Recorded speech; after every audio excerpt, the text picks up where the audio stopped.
बिस्मिल्लाहिर्रहमानिर्रहीम। खातिन हज़रात, अख्तर अब्बास का सलाम पहुँचे।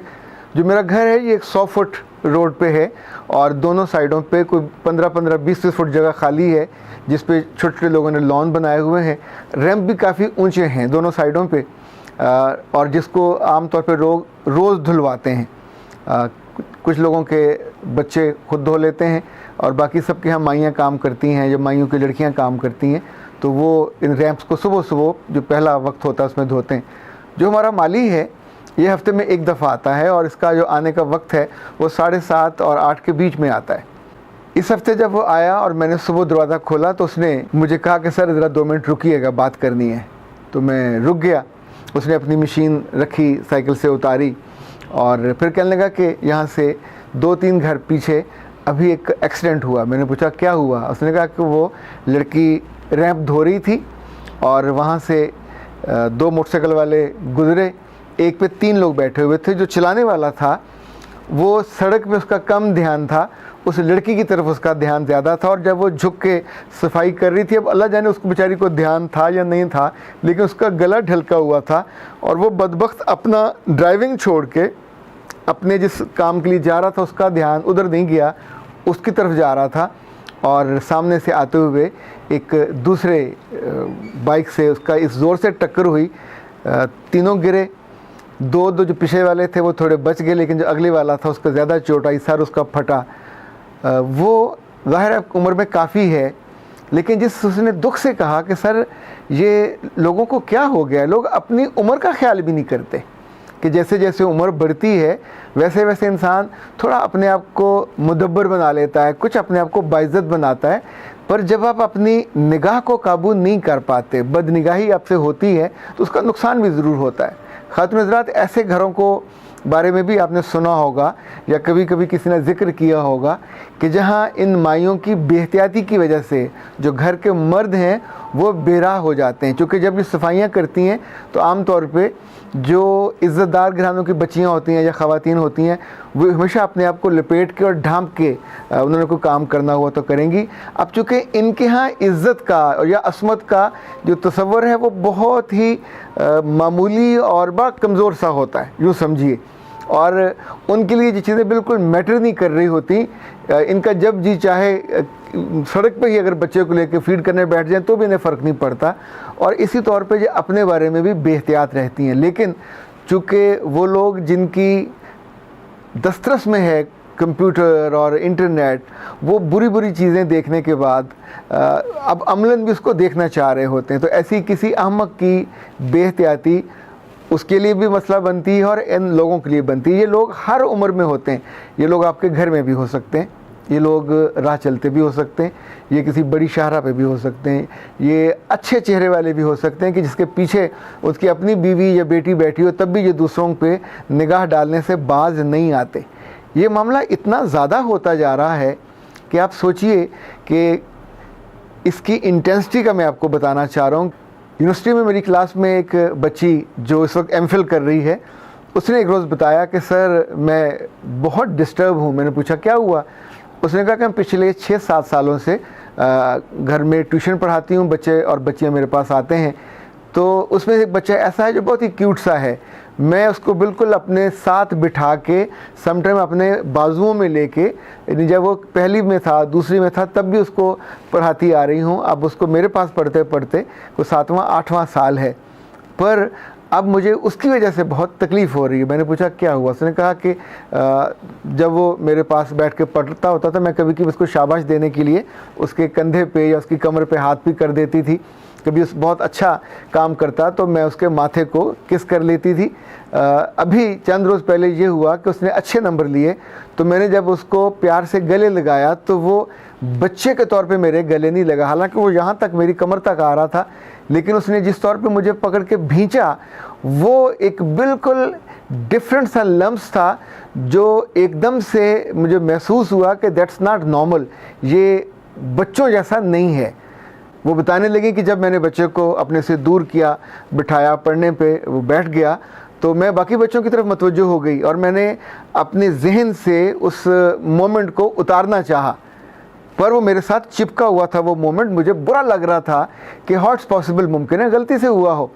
कह लेंगे अचानक जो मेरी नज़र पड़ी तो वो उस वक्त मेरे सीने पे उसकी निगाह थी, और दुपट्टा मैंने नहीं लिया हुआ था, ये एक साइड पे था, और मेरा जो गला था वो ढलका हुआ था, और मैं बच्चों को पढ़ा रही थी।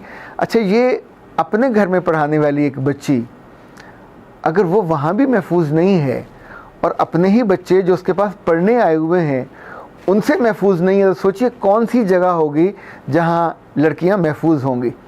आप बाज़ार जाते हो और आप ज़रा सी बेहतियाती करते हो तो वो जो दुकान पे बैठे हुए लड़के हैं वो भी, और दुकानदार वो भी मुड़ मुड़ के देखते हैं, और वो आमतौर पे कपड़ा देना भूल जाते हैं, जो चीज़ आप लेने गए वो भूल जाते हैं। आपके चेहरे पे या आपके सीने पे उनकी निगाह होगी, और ज़ाहिर है इट लुक्स ऑड, आपको भी ऑकवर्ड लगना चाहिए। जिनको नहीं लगता तो वो तो शायद उसी तर्ज अमल के साथ जीती रहती हैं, पर जिनको ऑकवर्ड लगता है उनको उस लम्हे के बाद तो सबक सीखना चाहिए कि आपकी जो जिस्म है ये आपका जिस्म है, आपकी मलकियत है। ये मलकियत उस तरह की नहीं है कि इसे सरे बाजार रख दिया जाए। इसकी इज़्ज़त करना, इसको हिफाजत से रखना, ये आपका मान है, ये आपकी पहचान है, ये आपकी शान है। 2-2 टके के लोगों की निगाह इस पे पड़े, और चाहे वो छोटे हों चाहे बड़े हों, ये तो आपको पता चलना चाहिए। अगर आप बेहतियाती करते हैं, उस बच्ची ने जब वो पूरा ये वाक़या बताया तो उसने कहा सर उसके बाद भी कई दफ़ा ऐसा हुआ कि उस बच्चे को मैंने यही हरकत करते, स्टेयर करते देखा, तो उसके बाद से मैंने दुपट्टा नहीं लिया, अब मैंने चादर लेके उसको बच्चों के आने से पहले मैं दोनों साइडों पे वो जो पिन होती है, क्या उसे सेफ्टी पिन, उससे अब बाकायदा लॉक कर लेती हूँ, यहाँ से भी और इस जगह से भी। चूँकि आदत बनी हुई है, पढ़ने के दौरान ध्यान नहीं जाता, तो अब वो चादर मेरे पूरे गले तक कसी ही होती है, और मैं नो आई एम कंफर्टेबल। लेकिन जो उसका अगला सवाल था कि सर इस बच्चे की माँ से तो मैं ये बात नहीं कह सकती। बात तो उसकी सही थी, माँ से कहेंगे तो वो कभी मानेगी नहीं, उसकी बहन को भी बताएंगे तो भी नहीं मानेगी। तो ऐसे में सवाल तो ये है, और बड़ा अहम सवाल है, फिर क्या किया जाए? क्या इनको यूं ही छोड़ देना चाहिए, या इनको समझाना चाहिए, या इनको अपनी निगाह की कोई बाइज़्ज़त हदबंदी सिखानी चाहिए? हमारे पूरे मुआशरे में स्कूल हों, ट्यूशन सेंटर हों, एकेडमीज़ हों, यहाँ हर कोई हर बच्चे को एक एक लफ्ज़ याद करवाने पे तुला बैठा है। उसको रटा लगवाते हैं, होमवर्क देते हैं। बच्चे 100 में से 99.5 तक मार्क्स ले रहे हैं, ये लिखे लफ्ज़ों के मार्क्स वो ले रहे हैं, उनको याद कर लेते हैं। पर अमली ज़िंदगी में अगर वो अपनी ही टीचर पे, अपनी माँ जैसी या बहन जैसी टीचर पे बदनिगाही के साथ उसको देखता है, तो आप सोचिए इसका मतलब है हमने उसको ज़िंदगी के लफ्ज़ नहीं सिखाए। अब भी वक्त है स्कूलों में असातिज़ा को, टीचर्स को, एकेडमीज़ में और ट्यूशन पढ़ाने वाली बच्चियों को, और जो बड़ी ख़वातीन हैं, इन सब को जब जब मौका मिले। देखिए ट्यूशन के दौरान बच्चे शाम को आ रहे होते हैं, इस बीच में 2 नमाज़ें कम से कम आती हैं, असर की आती है, मगरिब की आती है। जब आप उन नमाज़ों की कुर्बानी दे देते हैं, उनको ज़ाया कर देते हैं, तो वो वक्त होता है जब नमाज के बाद 5 मिनट आप बहुत आसानी से किसी न किसी बात पे, लाइक कोई बदज़ुबान है उस तरह की बात कर सकते हैं कि नहीं करनी चाहिए, कोई बदनिगाह है तो एक किसी हदीस की रोशनी में, किसी वाक़े की रोशनी में उसको बताया और सिखाया जा सकता है। जो बच्चियाँ जिनकी शिकायत ये होती है कि माओं के साथ कोऑपरेट नहीं करती, माओं के आगे बोलती हैं, उनको बताया जा सकता है। जो बहन भाई आपस में लड़ते हैं उन्हें कोई चीज़ सिखाई जा सकती है। हम आमतौर पर ये सोचते हैं कि हमें क्या लेना देना, जिस काम के लिए आए हैं मैंने होमवर्क करा दिया, मैंने पढ़ा दिया, ओके, अब इसका घर जाने, इसकी माँ जाने और ये जाने। और वो ये समझते हैं कि स्कूल वाले बताएंगे, तो स्कूल वाले तो नहीं बता सकते।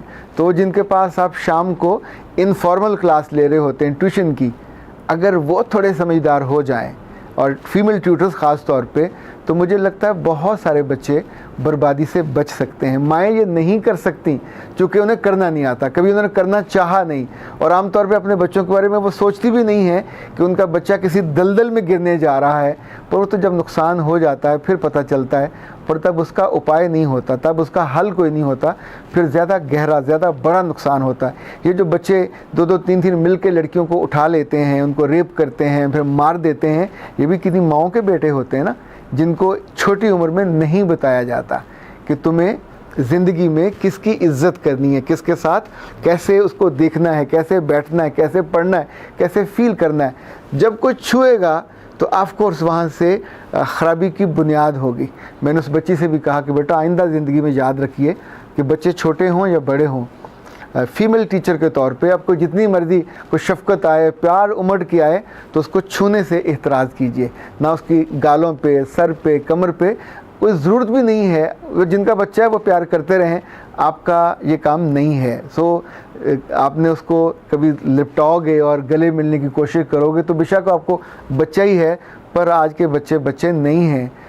ये लम्स उसको याद रहता है और नेगेटिवली याद रहता है। वो बच्चे जो हर आती जाती बच्ची को देखते हैं, बड़े हो जाते हैं कॉलेजों में, यूनिवर्सिटियों में, तो भी बाज नहीं आते।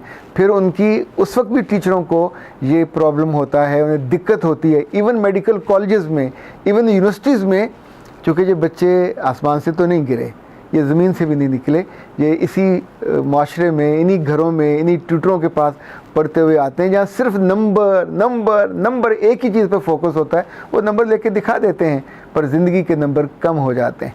ज़िंदगी में उनका अपना जो सेल्फ़ इमेज है वो भी ख़राब होता है, उनकी जो सेल्फ़ इस्टीम है जो आपको अच्छा रखती है वो भी बर्बाद होती है। पर सबसे अहम ये कि हमने इस बीच में कभी उसको अल्लाह रसूल से ना जोड़ा होता है, ना उसके अहकाम बताए होते हैं, ना अपनी निगाह को संभालने का अजर बताया होता है, और ना अपनी निगाह के फिसलने का जो सज़ा है वो बताई होती है। ये सज़ा इतनी बड़ी है, इतनी गहरी है और इतनी तकलीफ़देह है कि अगर कभी आप उसको उस कैफियत के साथ बयान कर दें। अगर कभी हदीस आपने पढ़ी हो, नबी सल्लल्लाहु अलैहि वसल्लम जब मिराज पे गए थे, उस ज़माने में अल्लाह ने उनको जन्नत भी दिखाई और दोज़ख भी दिखाया। दोज़ख में कितनी तरह के लोगों की पूरी डिटेल है, डिस्क्रिप्शन है। मैं चाहता हूँ कि आप ख़ुद कभी पढ़िए, तो जब आप ख़ुद पढ़ोगे तो आपको उसको एक्सप्रेस करना, एक्सप्लेन करने में अच्छा लगेगा। इसी तौर पे याद रखिएगा कि जो आपके बड़े हैं, अपनी कभी नानी, दादी, वालदा, कभी उनसे भी मदद ली जा सकती है कि ये केस है, ये मामला है, इसको कैसे हैंडल किया जाए। हैंडल तो करना पड़ेगा, ना करेंगे तो उसकी ज़्यादा कॉम्प्लिकेशन होती है, और जिनको हम बच्चा समझ रहे होते हैं वो उतने बच्चे नहीं होते, और वो बिल्कुल बुरे लोगों के नक्शे कदम पे चल के अपनी ज़िंदगी को बर्बाद कर लेते हैं। अख्तर अब्बास को इजाज़त दीजिए। अस्सलाम वालेकुम व रहमतुल्लाह।